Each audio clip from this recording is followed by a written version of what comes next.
uyu munsi umuntu ukubwira ngo nutihana ibyaha byawe uzarimbuka, hari abavuga ngo ubwo ni ubutumwa bwiza.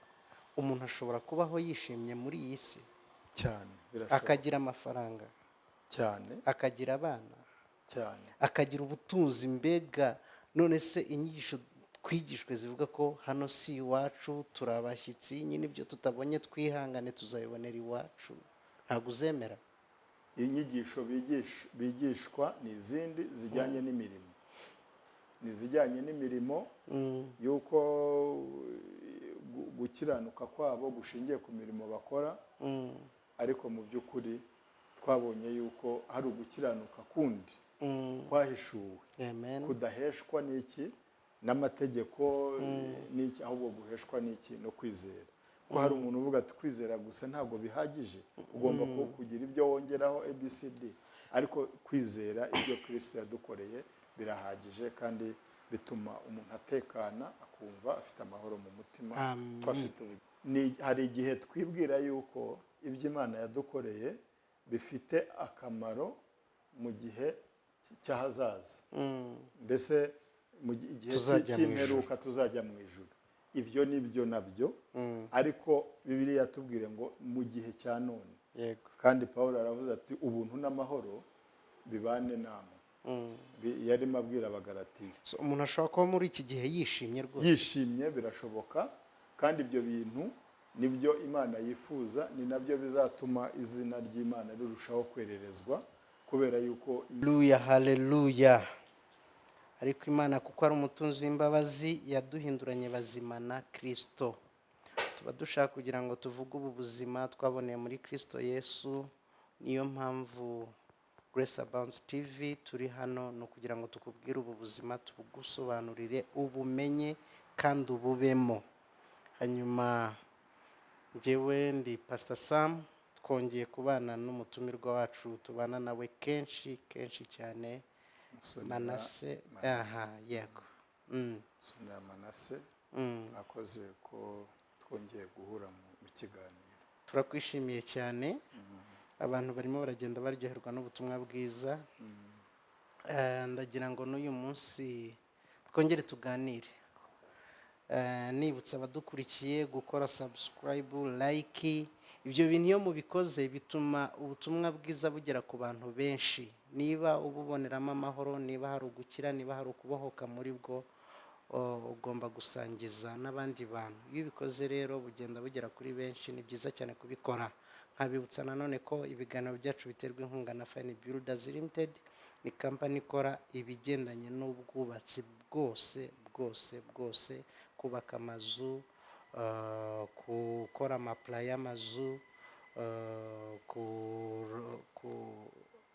ikindi kintu bakora ni iki, gukurikirana amaproje, bakaba bahagarara proje mu buryo runaka, gufasha mu gushaka ibyangombwa byo kubaka.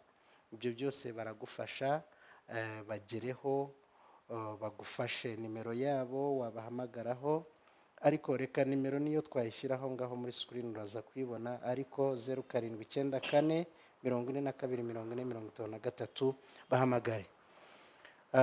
Mbibutsa ko kubw'amahirwe umutumirwa wacu ni nawe director w'iyo company.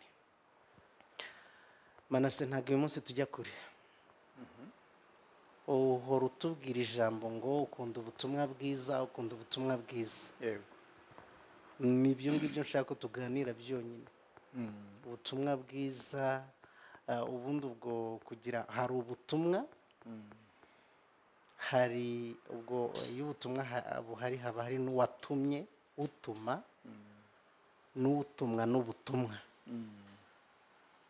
Mu yandi magambo, wowe uri umuvugabutumwa cyangwa intumwa, simbizi. Ibyo bintu by'amatitire ntabwo turabijyamo cyane, nabyo ngira ngo tuzabivuga, kubera ko Manase ntabwo ajya twiyereka nk'umuntu ufite titire y'intumwa, umuhanuzi, bishop cyangwa ibindi. Ngira ngo nabyo tuzabiganiraho mu gihe cyabyo. Evangeliste ntabwo ndabona akunda kubivugaho cyane, ariko ikigaragara niba akunda ubutumwa bwiza, ubwo ni umuvugabutumwa bwiza. Nibyo? Nibyo. Hari intambara hagati yanyu n'abantu bo mu yandi madini runaka atandukanye, sinzi kuyizi cyangwa utayizi, mwebwe abavuga ubutumwa bwiza bw'ubuntu bwa Yesu Kristo mukunze kubona bariya abantu nk'aho ubutumwa batanga atari bwo, nibyo? Urakoze. Urumva ubutumwa bwiza uko uyu munsi abantu babufata, ngira ngo navuga yuko umuntu utabwemera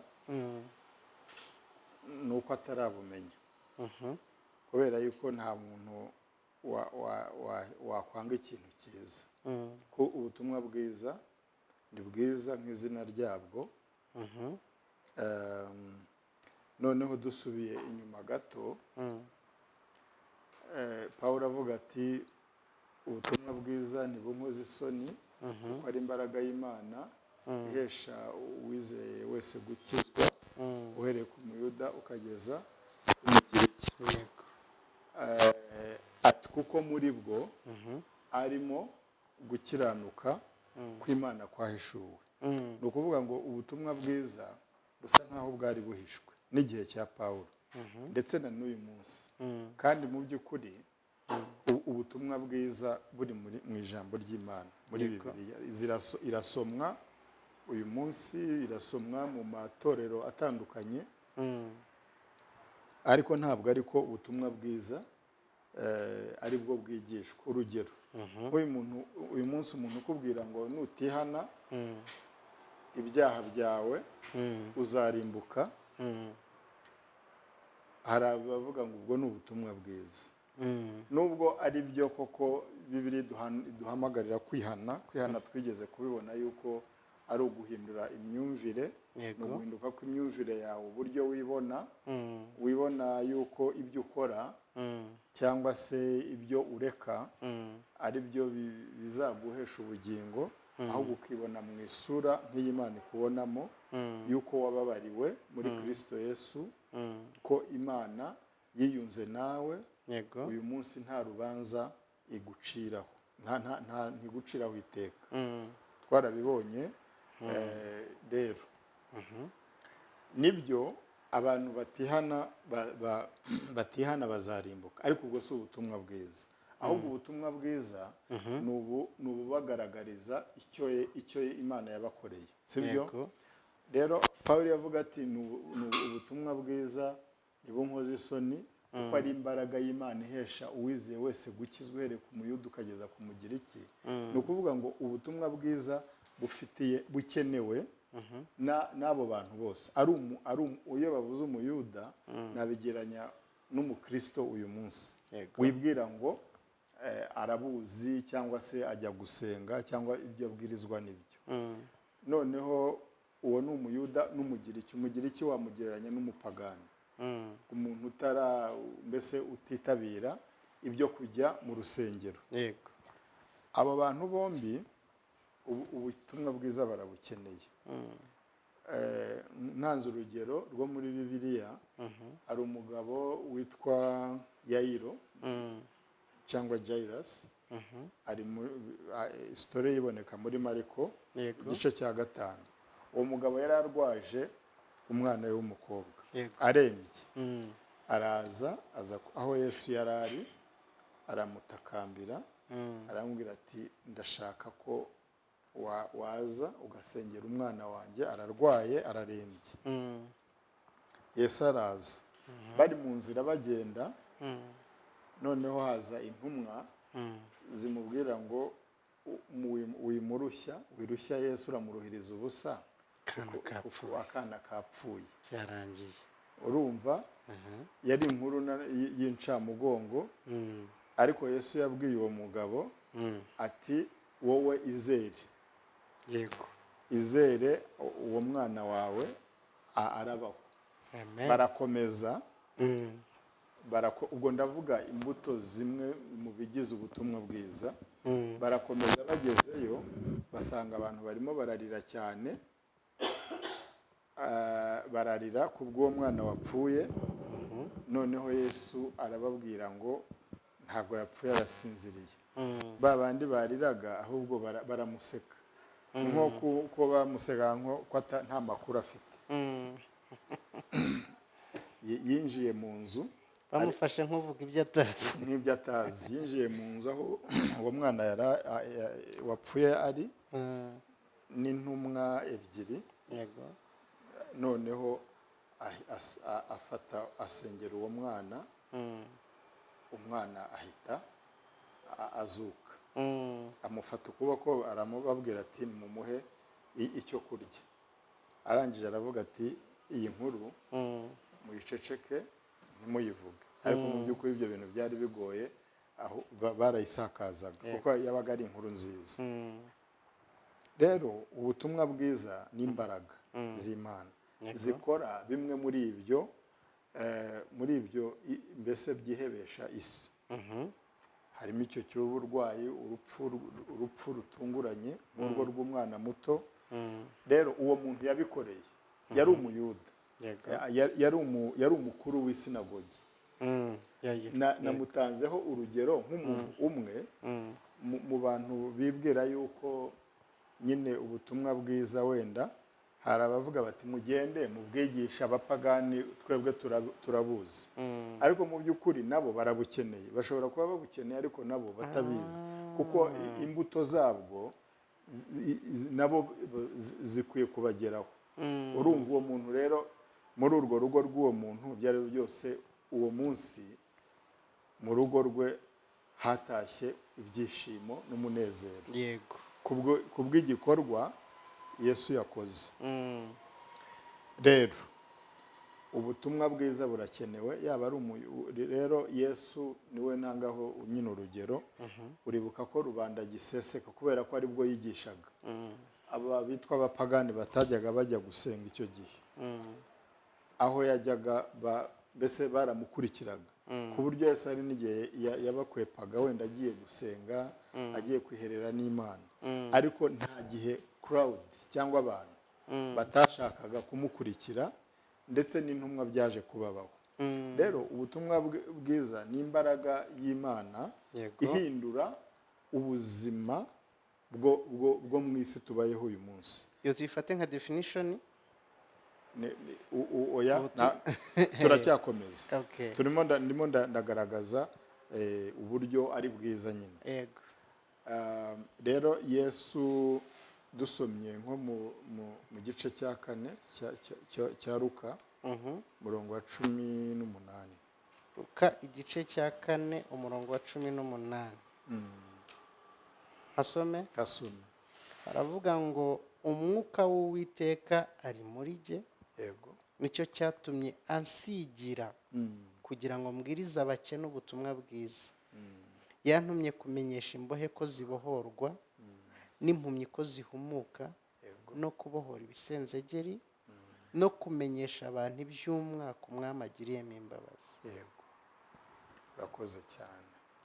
Urumva Yesu ubwo butumwa bwiza bwamuhagurukije no kugira ngo abo bantu babaye ibisenzegeri kubera ibibazo by'isi, ubutumwa bwiza buza buje kwadressinga ibyo bibazo.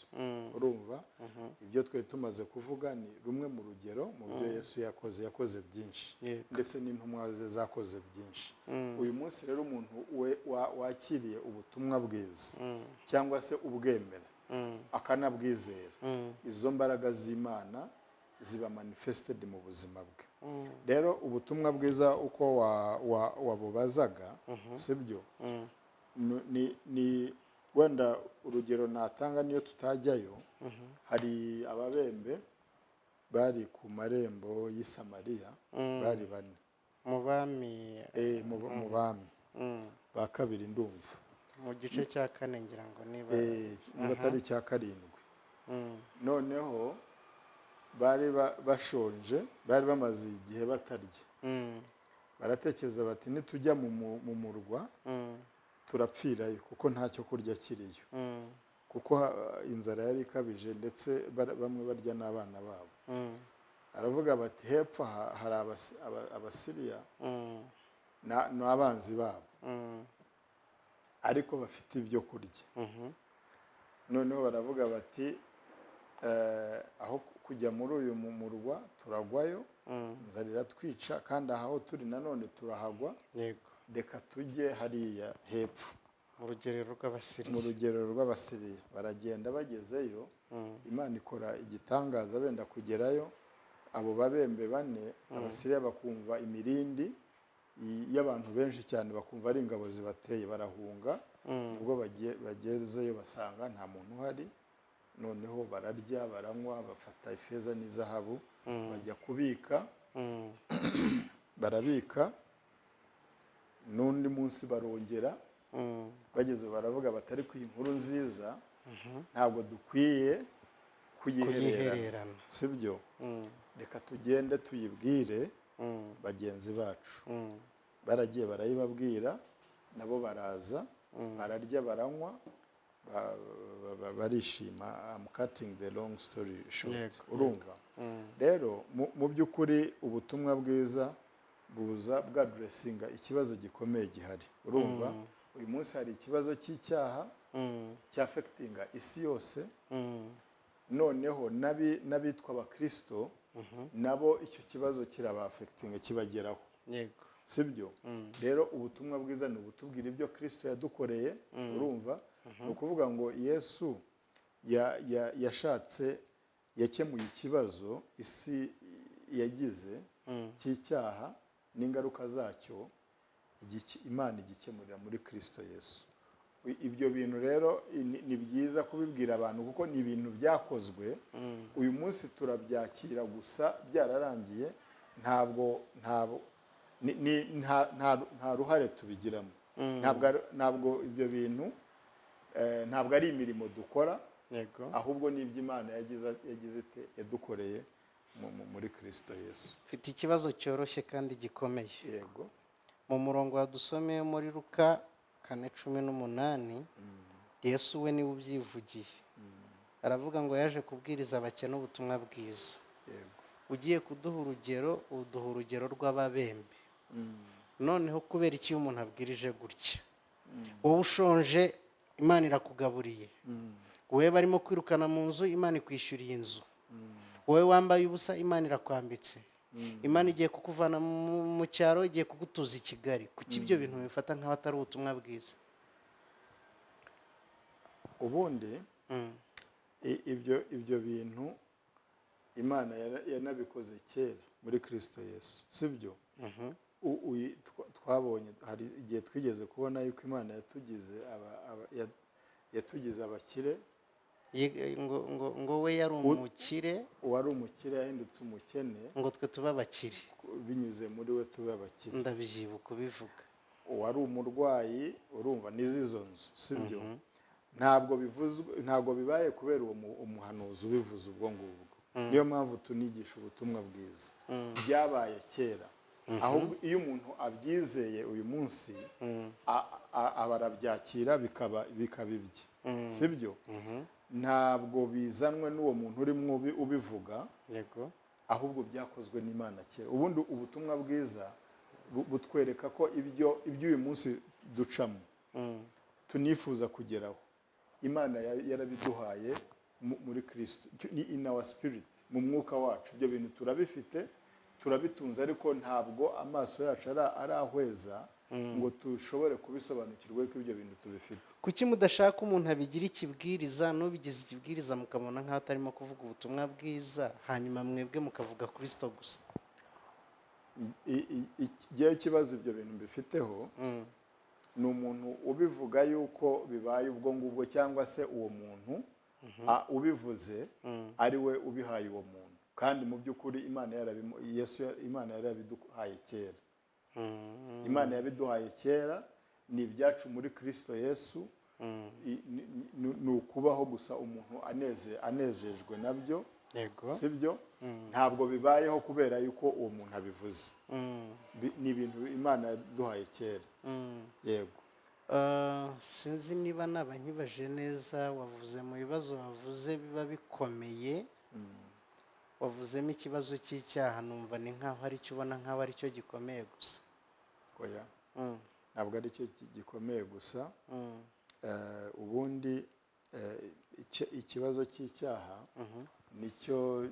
nicyo urumva umuntu Adamu amaze gucumura amaze gukora icyaha umuntu yarahindutse urumva yego yarahindutse ahinduka umunyabyaha ariko mu bunyabyaha bwe ntabwo ari ikibazo cy'icyaha gusa n'ibindi bintu byose bimugize byarahindutse yego ni ukuvuga ngo Satani nicyo yishimira urumva Bibiliya iravuga ngo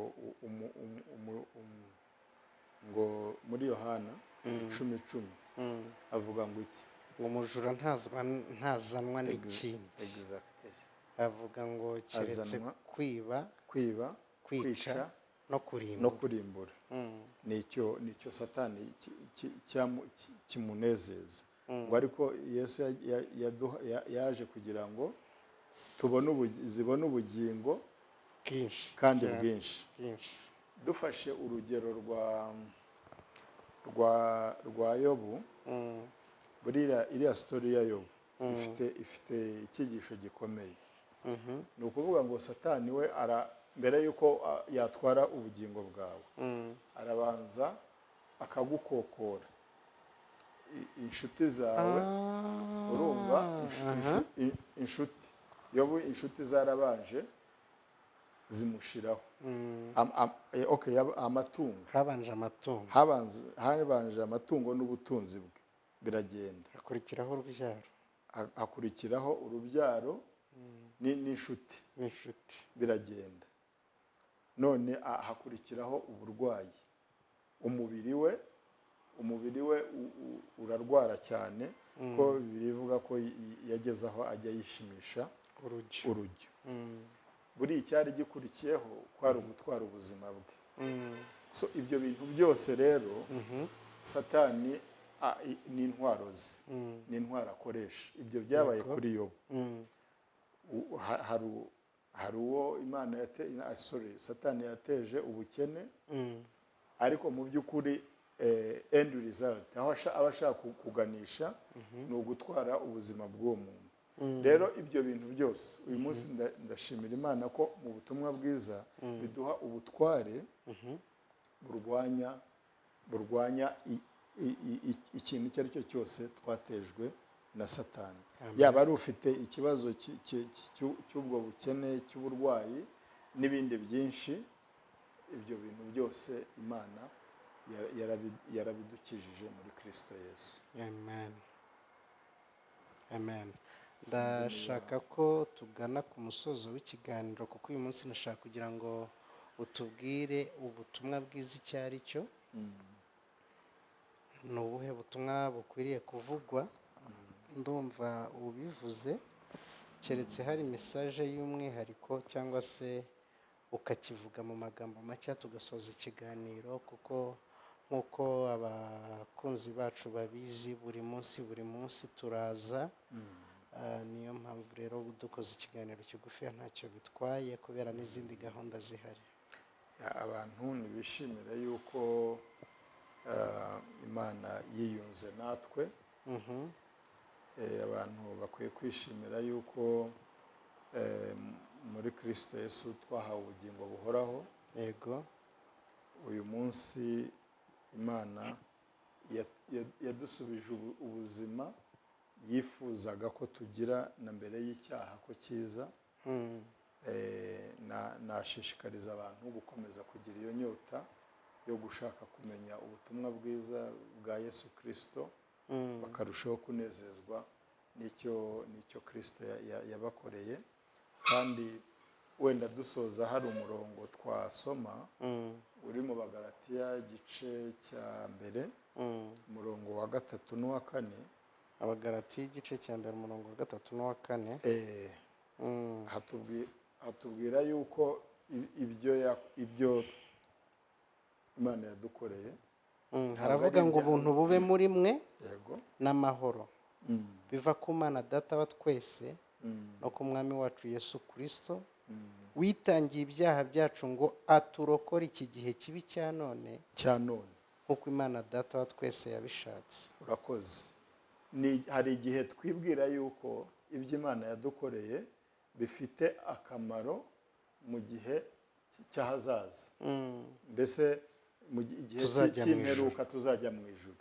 Ibyo ni byo nabyo, ariko Bibiliya yatubwire ngo mu gihe cya none.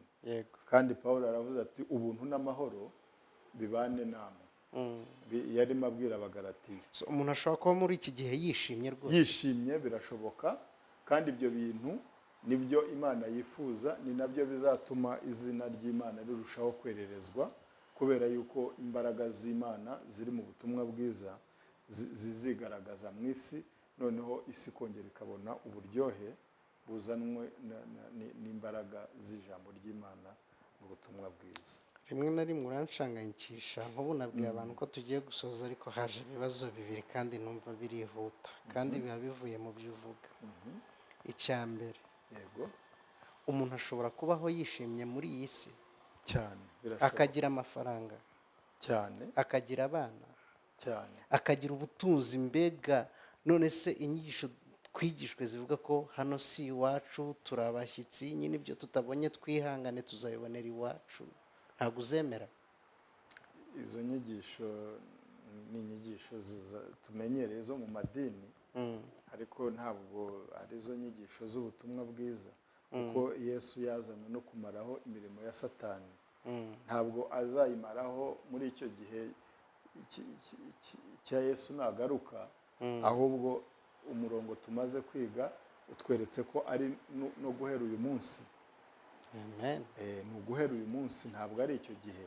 N'icyo gihe nabyo ni by'ukuri. Reba neza muri kamera, ariko bihera. Bwira umuntu udukurikiye none aha ngaha, ubimubwira ukuntu ashobora kubaho yishimye uyu munsi kandi akijijwe, ari umuragwa w'ubwami. Ibyo ni ibintu nemeza yuko umuntu dufite ubugingo buhoraho. Imana yadukijije indwara, Imana yadukijije ubukene. Haleluya. Tugomba kubaho twishimye, tunezerewe mu gakiza Imana yaduhaye kuzuye. Abakunzi ba Grace Abounds TV, ndabizi ko ngiye ntago murimo kundeba, ariko aya ni amagambo ya Musonera Manase, umutumirwa wacu.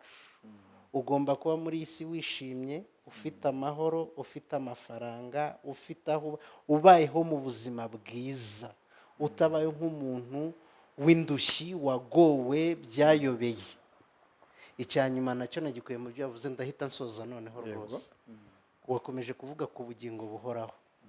Nibuka indirimbo abantu benshi baririmba bakayiririmba bishimye mu gitabo cy'indirimbo z'Abaporoso. Iravuga ngo nahawe ubugingo buhoraho rwose, kandi ubwo bugingo ni Yesu, nukuri yinjiye mu mutima wanjye. Kubera ko mba ntari umurimbyi, iyo ngiye kuririmba birebire ngiramo isoni.